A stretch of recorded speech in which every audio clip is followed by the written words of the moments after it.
Captain Jake Morrison stood on the bridge of the human ship Horizon's Edge. He looked out at the stars through the big window. His dog Rex sat beside him. Rex was a big German shepherd with brown and black fur. The dog watched everything with smart eyes. "Captain, we are getting close to the meeting place," said Dr. Lisa Hamilton. She was the ship's animal doctor and scientist. Her dog Patches lay at her feet. Patches was a border collie with black and white fur. The dog was very smart and helped Lisa with her work. Jake petted Rex's head. "Good boy," he said. Rex wagged his tail. The dog had been with Jake for 5 years. They went everywhere together. Rex could smell danger and protect Jake from bad people. Commander Ryan Clark walked over to them. "Sir, the alien ships are coming." "Into view," he said. Ryan was the head of security. He had 3 dogs that helped him keep the ship safe. This was a big day for humans. 3 months ago, they had met aliens for the first time. The aliens said they were from something called Zephyrian Alliance. They had 4 different types of alien people in their group. The aliens said they wanted to be friends with humans. "All crew, get ready for the meeting," Jake said into his radio. "Remember, we want to show them that humans are good people who can be trusted." The human ship flew to a big space station called Kepler 7. It was built in space between Earth and the alien worlds. The station was huge and had many lights. Ships from different worlds could dock there and meet safely. As they got closer, Jake could see the alien ships. They looked very different from human ships. The alien ships had strange shapes and colors. They were much bigger than the human ship. "Wow, look at those ships," said Lisa. She held Patches close to her. "They must be very advanced." Rex stood up and growled softly. His fur stood up on his back. Dogs could sense when something was wrong. Jake noticed this and felt worried. "Easy, Rex," Jake said. "We need to be nice to our new friends." The human ship docked at the space station. Jake, Lisa, and Ryan got ready to meet the aliens. They wore their best uniforms. Rex, Patches, and the other dogs came with them. The animals were part of the crew and went everywhere with their human friends. They walked through the station to the meeting room. The room was big and round with a large table in the middle. The aliens were already there waiting for them. First alien looked like a giant bug. It had 6 legs and big eyes. Its skin was green and shiny. This was Ambassador Vextau from the Zephyrian people. The second alien looked like a big lizard that walked on 2 legs. It had scales and sharp teeth. This was Commander Throck from the Saurian people. The third alien looked almost like a ghost. It glowed with soft light and seemed to float in the air. This was Scientist Quillith from the Mentari people. "Welcome, humans," said Ambassador Vextel. Its voice sounded like clicking sounds. "We are happy to meet you." "Thank you," said Jake. "We are excited to learn about your people and share our culture with you." The aliens looked at the dogs. Their faces showed they did not understand why the animals were there. "Why do you bring these creatures with you?" asked Commander Throck. His voice was deep and rough. "They are not smart like us. They cannot talk or think like real people." "These are our friends," said Lisa. "Dogs have lived with humans for thousands of years. They help us and care for us. We care for them too." The aliens looked at each other. They seemed confused and maybe a little angry. "You call these simple beasts your friends?" asked Scientist Quillith. Its voice sounded like singing, but not happy singing. "They are just animals. They cannot build ships or solve problems. Why do you waste time with them?" Rex sensed that the aliens did not like him. He moved closer to Jake and watched the aliens carefully. Patches did the same thing with Lisa. "Dogs are very smart," said Jake. "They can learn many things. They protect us and help us work. Most importantly, they love us and we love them." Ambassador Vextall made a sound like laughing, but it was not nice laughing. "Love? You feel love for these inferior creatures? This shows that humans are weak. Strong people do not need such emotional attachments." "We have watched your world for many years," said Commander Throck. "We see that humans spend much time and energy taking care of animals. This is not efficient. Smart people should only care about other smart people." Lisa felt angry. "Our animals are not inferior.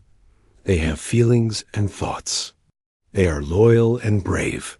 They make our lives better." "Loyalty from a creature that cannot think properly is worthless," said Scientist. "Quillith, you humans confuse instinct with intelligence. These animals follow you because they are programmed to do so, not because they choose to." Without asking permission, Scientist Quillith reached out with its mind and touched Rex's thoughts. "They..." Alien wanted to scan the dog's brain to prove its point. Rex yelped and jumped back. He felt something cold and scary in his mind. Jake immediately stepped in front of his dog. "Do not touch my dog," Jake said angrily.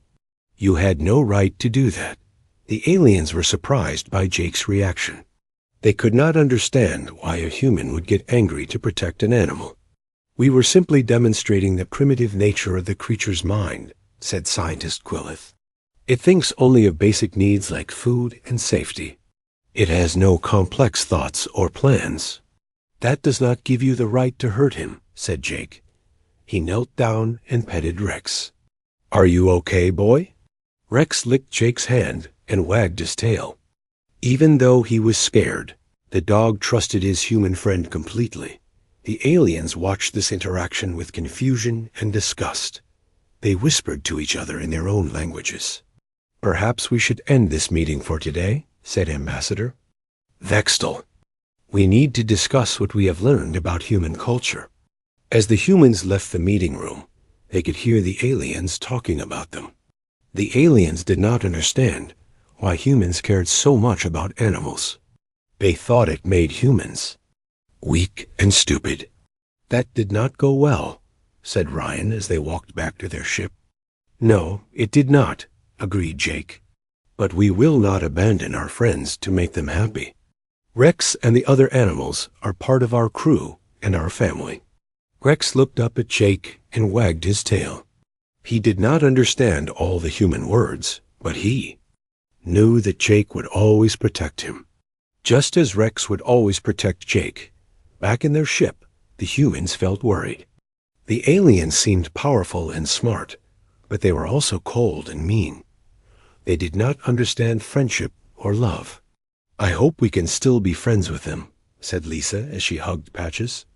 "But I will never give up my dog to make them happy." "Neither." "Will I?" said Jake. "Come on, Rex. Let's go get you some dinner." Rex barked happily and followed his friend. No matter what the aliens thought, the bond between humans and dogs was strong and real. It was something worth fighting for. 2 weeks had passed since the first meeting with the aliens. Jake Morrison sat in his captain's chair reading reports. The talks with the Zephyrian Alliance had been going better. The aliens seemed to be trying harder to understand humans. Rex lay beside Jake's chair as always. A dog had been restless lately. He kept looking around like he was watching for danger. Jake petted Rex's head to calm him down. "Good news, Captain," said Dr. Lisa Hamilton as she walked onto the bridge. Patches followed behind her. "The aliens want to invite us to visit their main ship. They say it's a sign of friendship." Jake looked up from his reports. "That sounds good. What kind of ship is it?" "It's called the Dominion's Will," said Lisa. "It's much bigger than our ship. They want to show us their technology and talk about making us part of their alliance." Commander Ryan Clark joined them.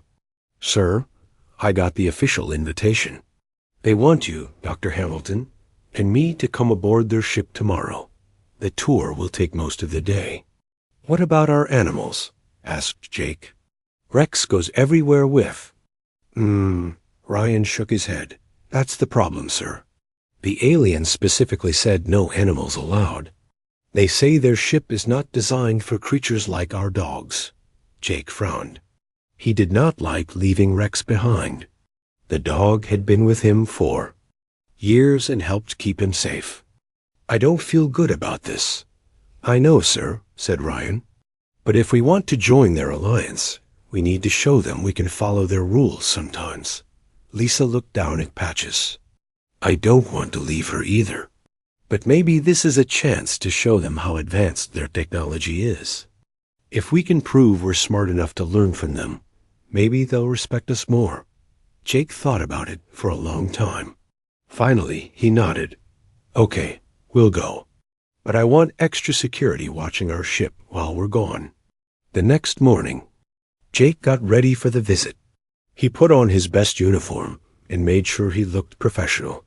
Rex watched him get dressed and wagged his tail. I'm sorry, boy, Jake said as he knelt down to pet his dog. You have to stay here today. Lieutenant Ben Carter will take care of you. Rex whined softly. He did not understand why he could not go with Jake. The dog followed his human friend to the door of the ship. Stay, Jake said firmly. I'll be back soon. Rex sat down but kept watching Jake with worried eyes. Dogs could sense when their humans were going into danger. Lisa said goodbye to Patches the same way. The border collie tried to follow her, but Lisa had to gently push her back into the ship. Take care of each other, Lisa told the dogs. We'll be back before dinner. The three humans took a small shuttle to the alien ship. The Dominion's Will was huge. It was 10 times bigger than the human ship. Its hull was dark metal with strange patterns carved into it. Welcome to our vessel, said Ambassador Vextol as they came aboard. We are honored to show you our achievements. The inside of the alien ship was very different from human ships. The walls were covered with symbols and lights. The corridors were wide and tall. Everything looked cold and perfect. This is our command center, said Commander Throck as he led them to a large room full of screens and controls. From here, we can control ships across many star systems. Jake was impressed by the technology, but something felt wrong. The ship was too quiet. There were no signs of life or activity like on human ships. How many people work on this ship? Asked Lisa. We have 5,000 crew members, said Scientist Quillith. Each one has a specific job. They do not waste time on unnecessary activities. What do they do for fun? Asked Ryan. The aliens looked confused. Fun? We do not understand this concept. Efficient work is the only purpose of life. They continued the tour.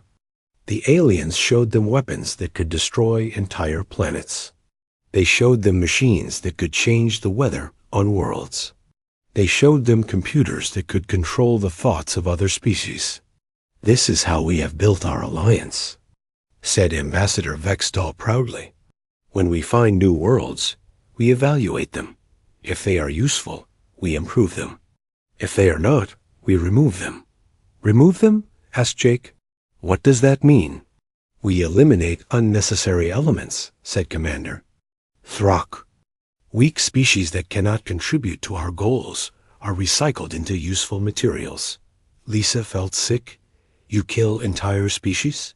We optimize them, said Scientist Quillith. We remove their weaknesses and keep only their strengths. This makes the galaxy more efficient. The humans began to understand what the aliens really were. They were not friends. They were conquerors who destroyed anything they considered imperfect. Now we must discuss humanity's future, said Ambassador Vextol. They led the humans to a meeting room with no windows. We have decided to offer you membership in our alliance. That sounds wonderful, said Jake, trying to hide his fear. Of course, there are conditions, said Commander Throck. You must evolve beyond your primitive behaviors. You must stop keeping animals as companions. You must stop wasting resources on emotional attachments. What if we refuse? Asked Lisa. The aliens looked at each other. Then you will be optimized like the other species we have encountered. Jake realized they were trapped. The meeting room had no exits except the door they came through. Guards were standing outside. You planned this, said Ryan angrily. You never intended to be our friends. Friendship is inefficient, said Scientist Quillith. We will use human intelligence and strength to serve our alliance. Your emotional weaknesses will be removed through our advanced medical procedures. And what about our animals? Asked Jake. They will be eliminated, said Ambassador Vextal. They serve no purpose and waste resources. Your attachment to them will be erased from your memory.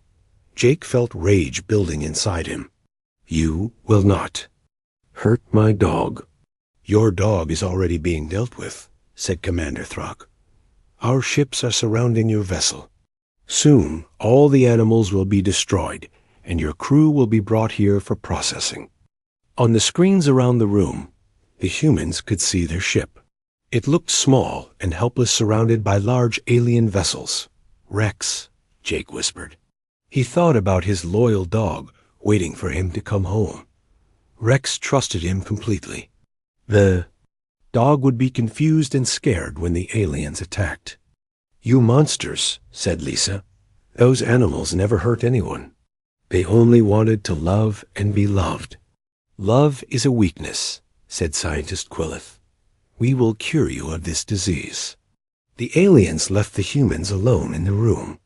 Jake, Lisa, and Ryan sat in silence, thinking about their friends back on the ship. We have to escape, said Jake. We have to warn them. The door is locked, said Ryan. And there are guards outside. Then we'll find another way, said Lisa. We can't let them hurt our animals. Jake thought about Rex waiting for him. The dog would be looking at the door, wondering why his human friend had not come home yet. Rex would try to protect the ship and the other humans, even though he was just one dog against many enemies. Rex is smart, Jake said. He'll know something is wrong. Maybe he can help the others get ready. Patches too, said Lisa. She's very good at alerting people to danger. If we can get back to them, said Ryan. But right now, we're trapped. Through the walls, they could hear the aliens talking about their plans. The aliens were excited about taking over Earth and using humans as soldiers.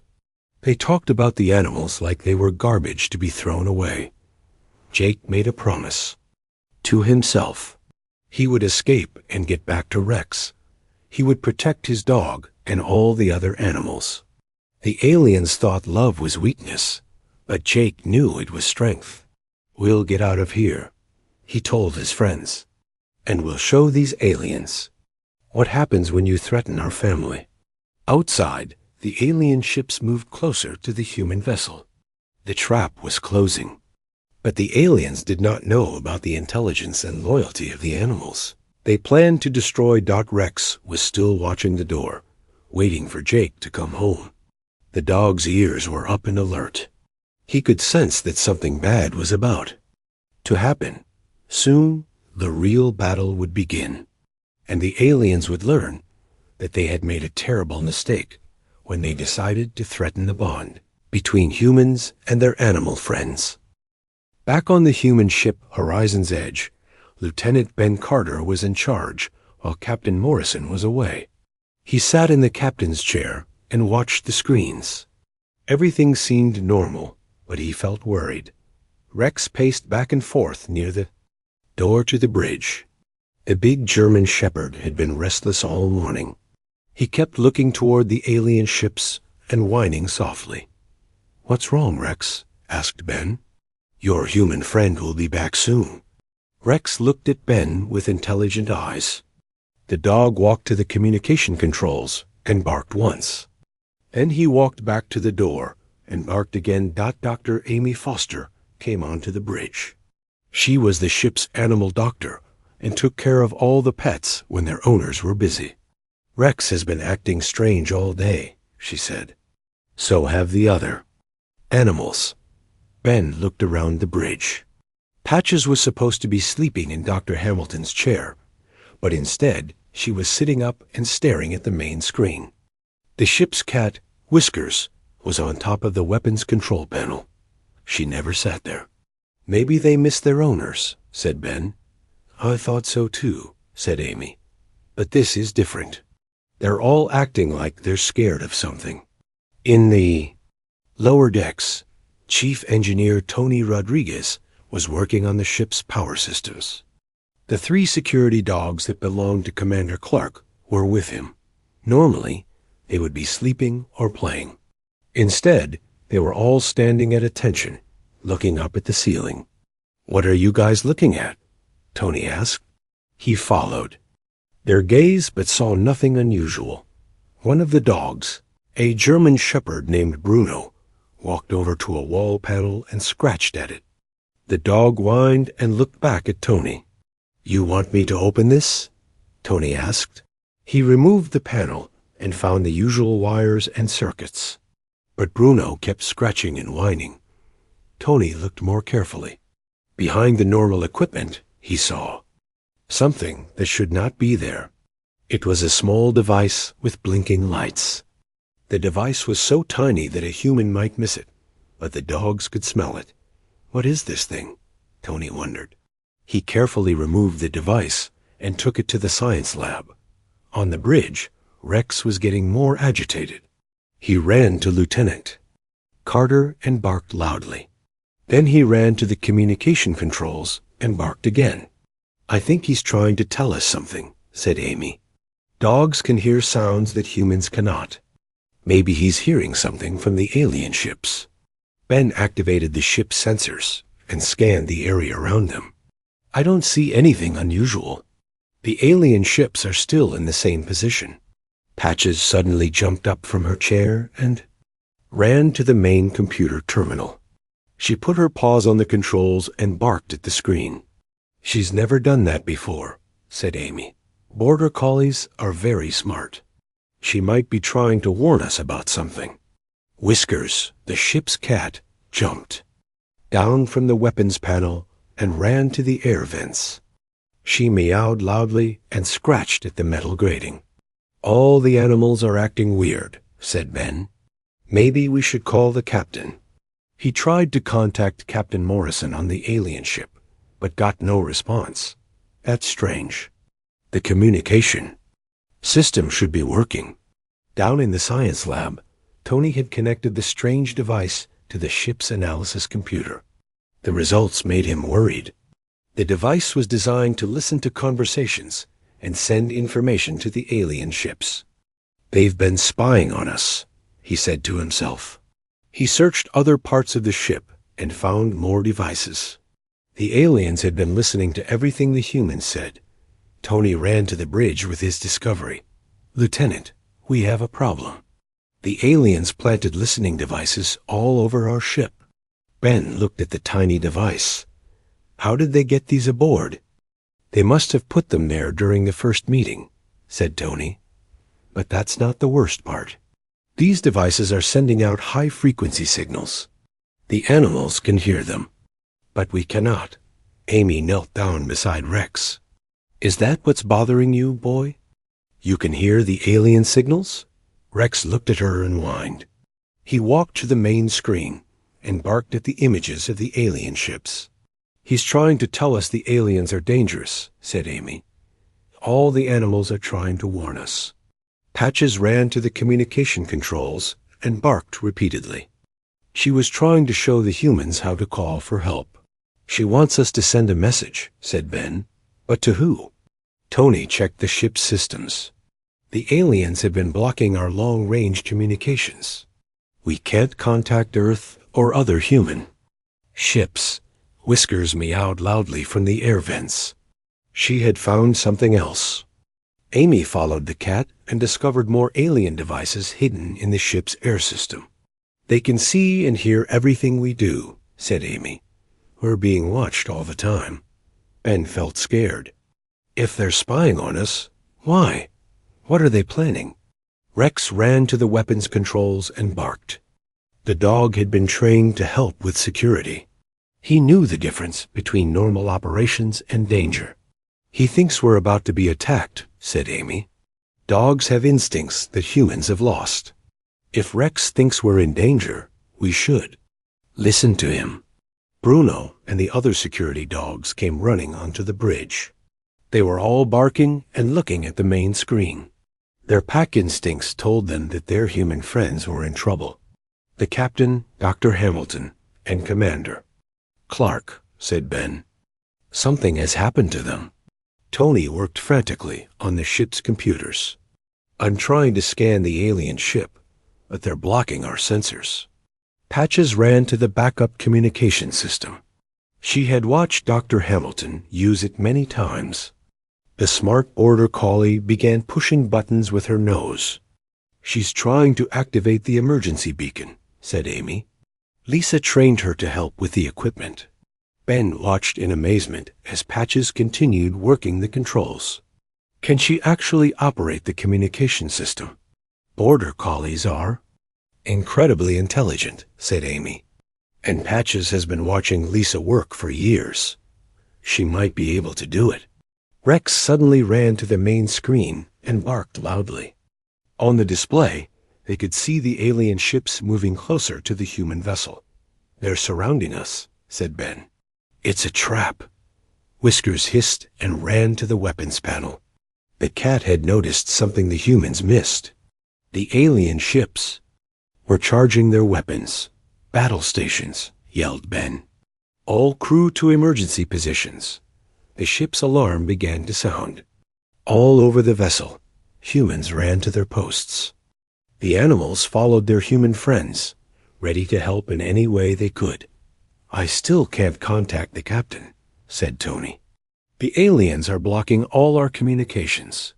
Patches kept working on the backup system. She was determined to call for help, just like her human friend Lisa had taught her. Rex positioned himself near the bridge entrance. If aliens tried to board their ship, he would fight to protect his human friends. Bruno and the other security dogs did the same thing at other important locations. The animals knew this was going to happen, said Amy.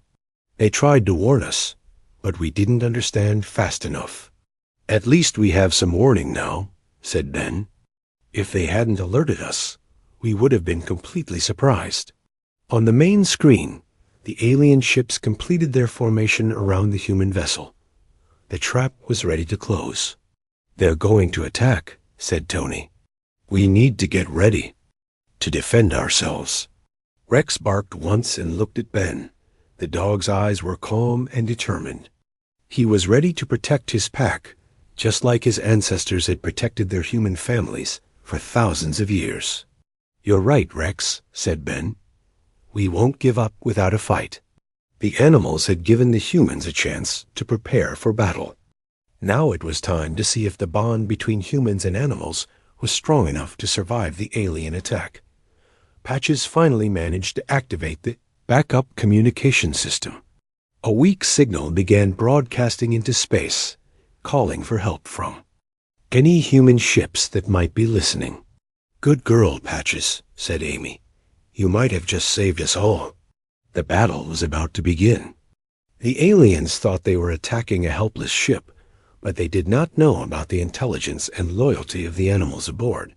They were about to learn that underestimating the bond between humans and their animal friends was a deadly mistake. A first alien weapon blast hit the horizon's edge hard. The ship shook and the lights flickered. Lieutenant Ben Carter gripped his chair as sparks flew from damaged controls. Return fire, he shouted to the weapons officer. All batteries. Open fire. Rex barked once and ran to the emergency supply closet. The smart German shepherd had been trained for crisis situations. He grabbed a first aid kit in his mouth and carried it to an injured crew member. Good boy, Rex, said Dr. Amy Foster as she took the medical supplies. You know exactly what to do. The alien ships attacked from all sides. Their weapons were much more powerful than anything the humans had. But the animals on the ship were helping in ways the aliens never expected.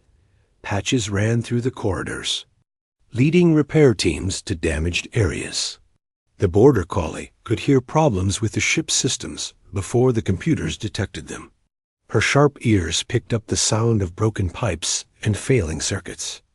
"This way," called Chief Engineer Tony Rodriguez as he followed Patches. "She's leading us to the power coupling that got hit." In the lower decks, Bruno and the other security dogs were working with the human crew. When an explosion damaged the hull, the dogs could smell the escaping air and led the repair teams to the exact location of the breach. "How did you know the hole was behind this wall?" asked a crew member as he watched Bruno scratch at a seemingly undamaged panel. "Dogs have senses we don't," said Tony. "Trust him." The ship's cat, Whiskers, proved to be the most valuable helper of all. When the main computer was damaged by enemy fire, she was the only one small enough to crawl through the narrow maintenance tunnels. "Can you reconnect the blue wire to the red terminal?" Amy asked the cat through the communication system. Whiskers meowed once and used her claws to carefully move the wire. She had watched the humans repair things many times. Cats were naturally curious and remembered everything they saw. "She did it," said Tony, watching the computer screens come back online. "A cat just fixed our main computer." The battle was fierce. The alien ships had better weapons and shields, but they were confused by the humans' unusual tactics. The aliens expected humans to fight like other species they had conquered, with fear and desperation. Instead, the humans and animals worked together as a team. When Rex detected incoming missiles by smell, he barked a warning that let the human gunners shoot them down. When Patches heard the sound of alien ships moving to attack positions, she alerted the crew so they could take defensive action. "Their sensors can't track us when we change direction," said Ben, watching the tactical display. "But Rex keeps warning us about their attack patterns." The dog was using his natural hunting instincts to predict where the aliens would strike next. Rex had evolved to track prey, and enemy spaceships were just another type of prey to him. Fire. At the coordinates Rex is indicating, Ben ordered the weapons officer dot the human guns scored direct hits on 2 alien ships. The aliens were shocked. Their advanced targeting systems had been defeated by a dog's instincts. "Impossible," said Ambassador Vextal aboard the alien command ship. "How can they predict our movements?" "They are using their animals somehow," said Scientist Quillif. "But animals cannot operate weapon systems or tactical computers." The aliens did not understand cooperation. In their society, each individual worked alone according to their specific role. The idea of different species working together was completely foreign to them. On the human ship, the animals were proving that teamwork could overcome superior technology. When the communication system was damaged, Patches helped the human technicians by holding wires in her mouth while they made repairs. "She's acting like an extra pair of hands," said the communications officer. "I never knew dogs could be so helpful." Bruno led a damage control team to a fire in the engine room. The dog's nose could detect the exact location of electrical problems, even when they were hidden behind metal panels. "There," said Tony, following Bruno's lead. "The plasma conduit is overloading." "How did you know?" The dog wagged his tail and barked once. He was proud to help his human friends. The most critical moment came when alien boarding parties tried to get onto the human ship. The aliens beamed aboard in groups of 5, expecting to find scared humans hiding in their corridors, but instead, they found Rex and the security dogs waiting for them. "What are these creatures doing here?" asked the alien soldiers. They had weapons and armor, but they had never fought against Earth animals. Rex growled and showed his teeth. The dog was not afraid of the tall aliens. He had been trained to protect his human friends from any threat. The alien soldiers tried to shoot Rex, but the dog was too fast. He dodged their energy blasts and jumped at the leader. His powerful jaws clamped down on the alien's weapon, crushing. It got Bruno, and the other dogs attacked the remaining aliens. The boarding party was not prepared for the speed and ferocity of the Earth animals. Dogs had been bred for thousands of years to hunt and fight. These skills worked just as well against alien invaders. "Retreat!" yelled the alien leader. "The creatures are too dangerous." The aliens tried to beam back to their ship, but the dogs had damaged their transport equipment. The boarding party was trapped on the human ship with very angry animals. "Surrender," said Amy Foster as she arrived with human security officers. "Your weapons are destroyed and you're outnumbered." The aliens looked at the dogs with fear and confusion. They had never seen animals fight to protect other species before. "Why do these beasts defend you?" asked one of the alien soldiers. "You are not their species. They should not care what happens to you." "Because they love us," said Amy. "And we love them. That's something you'll never understand." Back on the bridge, the battle was turning in the humans' favor. The alien ships were powerful, but they could not predict the combined tactics of humans and animals working together. "Their formation is breaking apart," said Ben, watching the tactical display. "They don't know how to fight an enemy that uses cooperation instead of individual strength." Rex barked and pointed his nose at the main screen. He had detected something the human sensors missed. One of the alien ships was trying to sneak around behind them. "Hard to port," ordered Ben. Rex spotted a flanking maneuver.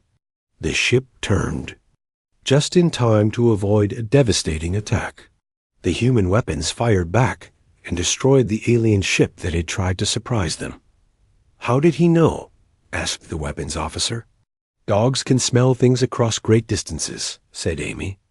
"Even in space, he might be detecting the alien ship's exhaust or energy signature." Patches ran to the communication controls and barked excitedly.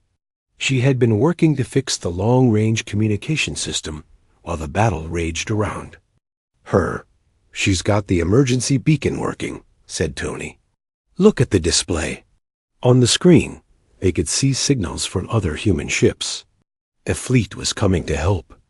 Patches had managed to call for backup using skills she had learned from watching Dr. Hamilton. "Good girl," said Amy, hugging the border collie. "You called the cavalry." The alien ships detected the approaching human fleet and began to retreat. They had expected an easy victory against a single human ship, but the animals had turned the battle into a disaster. "We cannot defeat them," said Commander Throck aboard the alien command ship. "Their creatures fight with intelligence and purpose. This is not natural. All ships withdraw to safe distance," ordered Ambassador Vextal. "We must reconsider our strategy." As the alien ships pulled back, the humans celebrated their victory. The animals had not only helped them survive, but had given them a tactical advantage that superior technology could not overcome. "We did it," said Ben, petting Rex. "We actually beat them." Rex wagged his tail and looked toward the alien ships. The dog knew the fight was not over yet. His human friends were still in danger on the alien ship. "Don't worry, boy," said Amy. "We'll get the captain back. And when we do, he'll be so proud of what you did today." The animals had proven that the bond between humans and their companions was not a weakness, but a strength that could overcome any enemy. The aliens were about to learn that threatening that bond was the biggest mistake they could make. Captain Jake Morrison sat in the locked room aboard the alien ship, thinking about Rex. He wondered if his dog was safe. Dr. Lisa Hamilton and Commander Ryan Clark were with him, but they all felt helpless. "We have to get out of here," said Jake. "Our crew is in danger." Through the walls, they could hear the aliens talking about their attack on the human ship.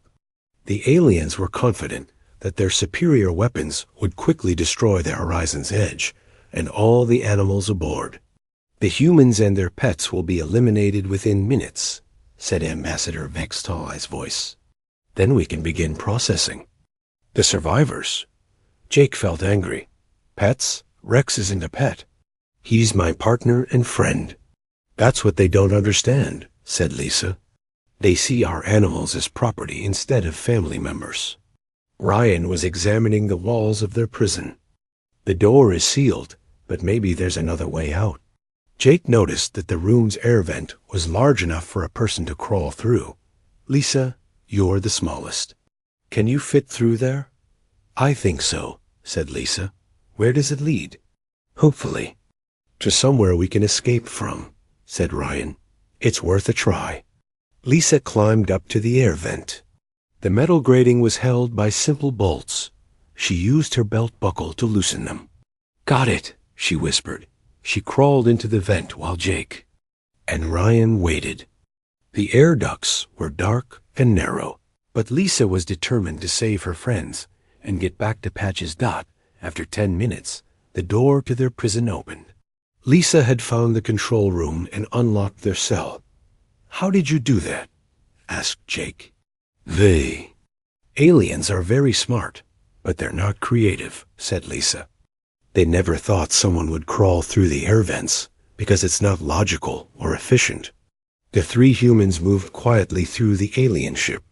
They needed to find a way back to their own vessel, but first they wanted to learn more about the aliens' plans.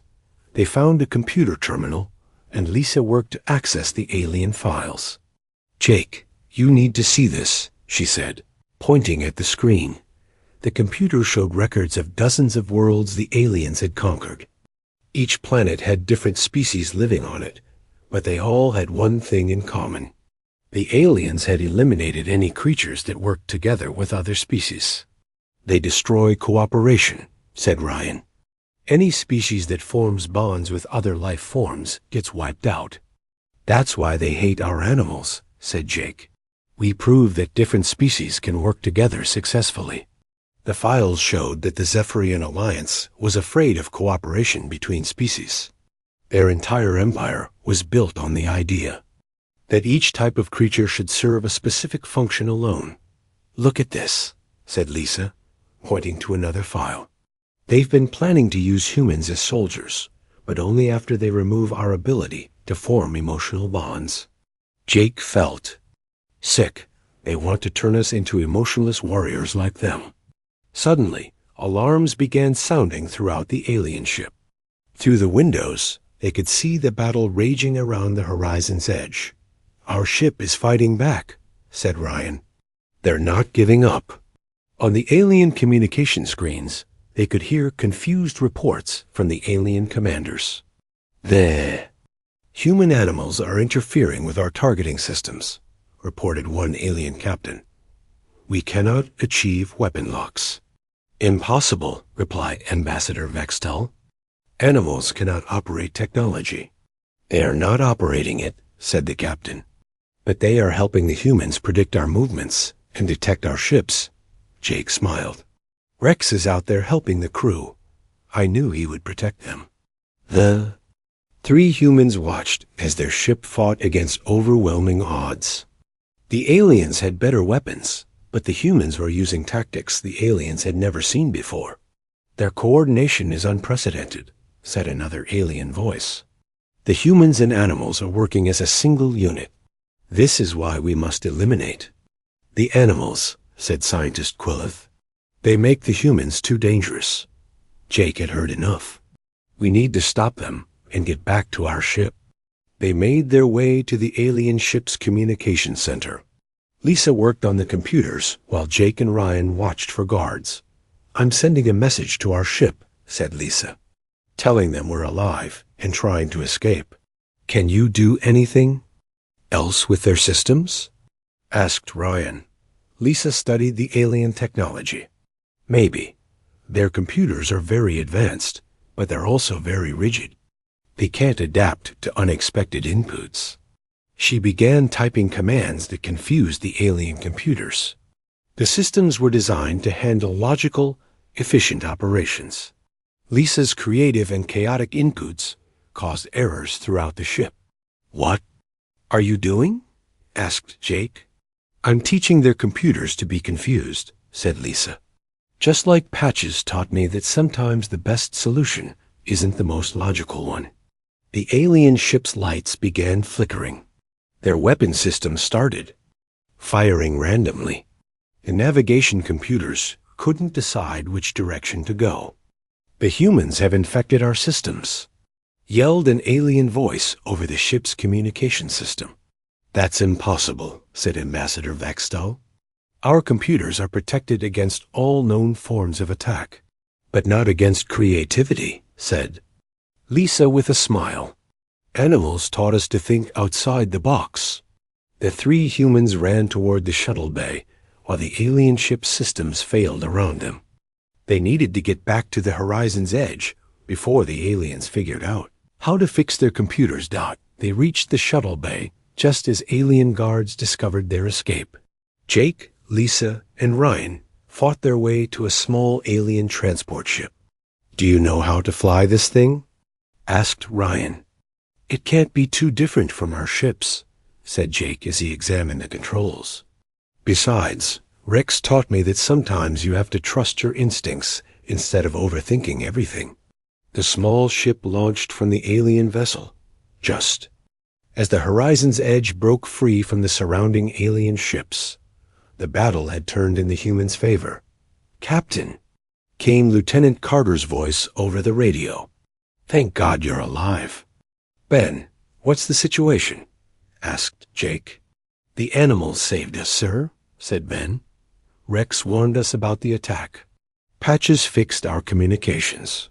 Even Whiskers helped repair the computer systems." Jake felt proud and grateful. "I knew they would protect you. Are they all safe?" "Yes, sir. Rex has been watching the door, waiting for you to come back." As their small ship approached the horizon's edge, Jake could see Rex through the main window. The dog was standing on the bridge, wagging his tail and barking with joy. "Take us home, Jake," said Lisa. "I can't wait to hug Patches."